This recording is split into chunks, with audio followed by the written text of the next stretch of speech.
반갑습니다. 지금부터요. 수능 독서 노벨을 위한 지문 읽기 방법 5가지 태도에 대해서 설명드리도록 하겠습니다. 일단 학생들한테 요 말씀 먼저 드리고 싶어요. 독서만 보면 저는 짐승이 됩니다. 얼마 전 한 학생하고 상담을 했는데 이렇게 말하는 거예요. 선생님, 저 독서 풀 때 짐승이었거든요. 평소 연습 잘해왔다고 생각하는데 독서 지문만 보니까 그냥 마구마구 넘기고 그냥 혹 쓰다가 허망하게 끝났어요. 정말 포기하고 싶었습니다 라고 얘기했거든요. 근데 우리가 읽어야 될 독서는요, 특히 국어시험은 100m 달리기가 아닙니다. 그러니까 땅 하면 조냄 빠르게 달려가서 뭔가 해결하겠다 이런 태도보다는요, 천천히 글을 읽어야 돼요. 근데 선생님, 그 천천히가 안 돼요. 그 천천히를 연습하기 위한 과정 5가지를 말씀드려 볼게요. 자, 첫 번째입니다.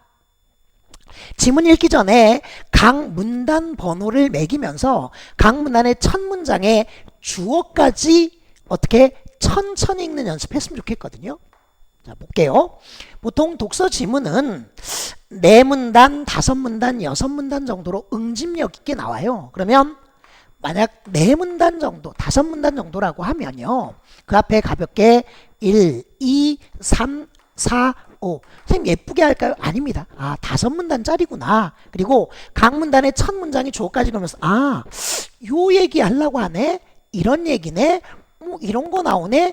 이런 얘기네? 이런 거네 정도를 가볍게 아는 거예요. 그러면 무엇이 좋아지냐면요, 앞으로 읽을 지문이 어떨지 예측하게 되고 내 머릿속으로 이제 이거에 대해서 고민하면서 가야지 라는 생각합니다. 자, 맨 처음에 할 게 뭐냐, 지문의 앞에 문단 번호를 매기고 이런 거에 대한 얘기들을 할 거구나 라고 가볍게 보는 거예요. 됐죠? 자, 그 다음 가봅시다. 2번째입니다. 아직 본격적으로 읽지 않았거든요. 독서에 일반적으로 크게 5가지 인문, 예술, 사회, 과학, 기술이라고 들어본 학생들 많을 거예요. 근데 아까 읽었었던 요 내용들 있잖아요. 거기에 보면 이 내용들이 인문예술과 관련된 건지 사회문화와 관련된 건지 과학기술과 관련된 건지 혹은 가나의 주제통합인지에 따라 읽기 목표가 조금은 달라야 돼요. 그것까지 생각하고 가자는 거야. 만약 인문예술이라면 진짜 하고자 하는 말은 많지 않고요, 반복과 재진술입니다. 이게 헤겔이면 헤겔, 칸트면 칸트, 이게 부르디에면 부르디에 같은 사람의 견해 주장이 반복 재진술되고 있는 거예요. 그걸 파악하자. 사회문화라면 특히 사회에 법이나 경제지문, 물론 국제관계와 관련된 거라든지 정치학의 내용, 사회과학의 내용도 나오겠지만 사회학의 내용, 보통은 법이나 경제인데 사례를 주고 나서요, 진짜 말에는 핵심이 있는 겁니다. 예를 들어서 법에 이런 사례가 있는데 이 사례를 통해서 계약의 원칙 혹은 예약 혹은 계약이 변경될 때 어떤 건지, 아니면 경제학의 원리를 주고 이 경제학의 예외적인 걸 말하려고 하는 것인지, 아니면 경제 원리가 어떻게 작동되는지 말하려고 하는지, 그 진짜 말하는 핵심을 파악해야겠구나. 인문예술은 반복 재진술되는 내용, 사회문화는 사례를 통해서 진짜 말하는 핵심이 나올 거다 라고 머릿속에 각인시켜 두는 겁니다. 다음, 과학기술이라면 원리 방법, 과정 순서, 구조 기능에 대해서 얘기하겠죠. 그러니까 이런 조건이라면 이렇게 될 거고, 이게 증가하면서 이런 현상이 나타날 거야. 아니면 먼저 이렇게 하고 다음으로 이렇게 하고, 혹은 어떤 구조 속에서 각 요소가 이렇게 작동될 거야. 그거 생각해야지 라는 마음가짐. 다음, 주제통합이라면 동일한 화제거나 비슷한 주제에 대해서 가지문과 나지문으로 나눠져 있으니까 가 읽고 나서 해결할 수 있는 것, 나 읽고 나서 해결할 수 있는 걸 처리해야지 라는 생각을 가져야 된다는 거예요. 자, 여기까지 두 가지 과정은 독서 지문을 본격적으로 읽기 전에 문단 번호를 매기고 이게 어느 영역에 어떤 글인지 목표를 떠올리는 거예요. 여기까지 워밍업입니다. 자, 세 번째, 네 번째, 다섯 번째가 실제 우리가 해야 될 행동의 습관들이거든요. 자, 세 번째입니다. 첫 문단은 천천히 읽으면서 중심 화제의 논지 전개 방향.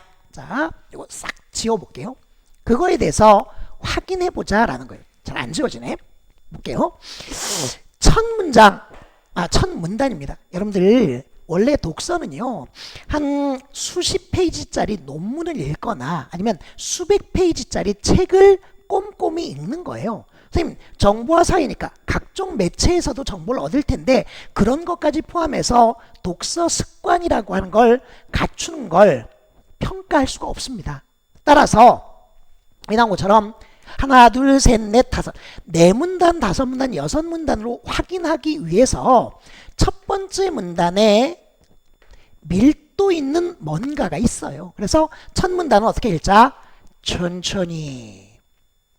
다시 한번 말하지만 어택당 첫 문단부터 훅 읽겠다 이게 아닙니다.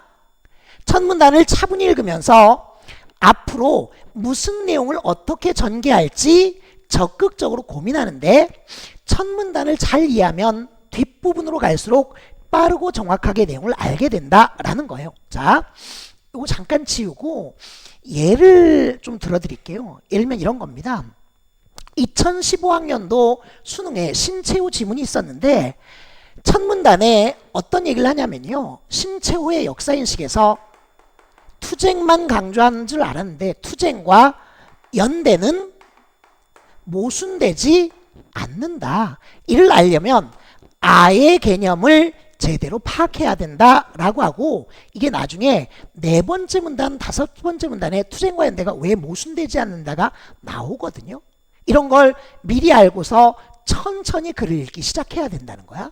다음 두 번째 2022학년 이건 2015학년도 수능의 신체호 지문이라면 2022학년도 수능 때 상당히 어려웠던 브레턴 우즈 체제와 관련된 지문이 있었어요. 근데 1이 아니라 1입니다. 첫 문단에 이런 게 나오거든요. 달러가 기축통화인데 미국의 경상수지 적자냐 흑자냐에 따라서 달러의 공급이 달라진다. 전 세계적으로 달러가 많이 공급된 상태, 즉 미국의 경상수지 적자 상태라면 달러의 값어치가 떨어진다. 너무 떨어져서 문제다. 반대로 미국이 경상수지 흑자가 되면 전 세계적으로 유동성이 공급되지 않아서 문제가 된다. 이런 걸 트래핀 딜레마라고 하는데 이 딜레마에 대해서 얘기를 하면서 앞으로 전개는 브레턴 우즈 체제가 어떻게 달라졌는지 이런 겁니다. 거기에 그러니까 집중해서 앞으로 글을 읽어야 된다는 거죠. 그러니까 브레턴 우즈 체제는 기축 통화로서의 달러와 이 달러의 공급 체계 간의 모순이 어떻게 달라질 건가 역사적으로. 혹은요. 제가 기억나는 지문 첫 번째 문단에 이런 게 있어요. 둥근 달이 떴습니다. 2015학년도 슈퍼문 지문입니다. 슈퍼문은 크다는 뜻인데 거기에 몇 줄 안 나와요. 뭐라고 나오냐면 달은 항상 똑같은 크기인데 어떨 땐 존엔 커 보이고 어떨 땐 작아 보여요. 이유는 달의 공전 궤도가 타원 궤도이기 때문이다. 근데 그 타원 궤도와 관련해서 뭐 이심률 개념도 나올 것이고 원지점 근지점 나올 건데 그것까진 못하더라도 이 타원 궤도의 원리를 중심으로 천체 운동에 대해서 말하겠지. 생각. 자, 세 번째 대도 중요해요. 뭐 첫 문단을 천천히 읽으면서 중심 화제와 논지 전개 방향에 대해서 고민한다라는 겁니다. 다음 네 번째, 빠르게 읽는 게 없어요. 100m 달리기가 아니니까. 자, 중요한 거. 각 문단별로 읽으면서요. 중심 내용, 문단 간의 연결 논리에 대해서 정리할 줄 알아야 됩니다. 이때 우리가 가져야 될 태도, 중심 내용이 뭔지 몰라요. 자, 중심 내용은요, 핵심어와 관련해서 뜻, 핵심어의 특징으로서의 장단점이나 한계, 작동 방식, 그리고 주장이나 반론, 근거, 의 같은 게 중심 내용이에요. 여기에 대해서 정리하면서 가야 됩니다. 예를 들어서요, 아까 4문단 내지 5문단이 있었다고 치면요, 이거는 이런 내용이구나, 이거는 이런 내용이구나, 이거는 이런 내용, 이거는 이렇게 갔구나. 선생님, 요약 정리할 시간이 있습니까? 그런 시간이 아니라 머릿속으로 든 지문에 든 정리돼서, 그러니까 이런 내용이 이렇게 전개돼서 이렇다는 말이구나 라는 게 이해돼야 돼요.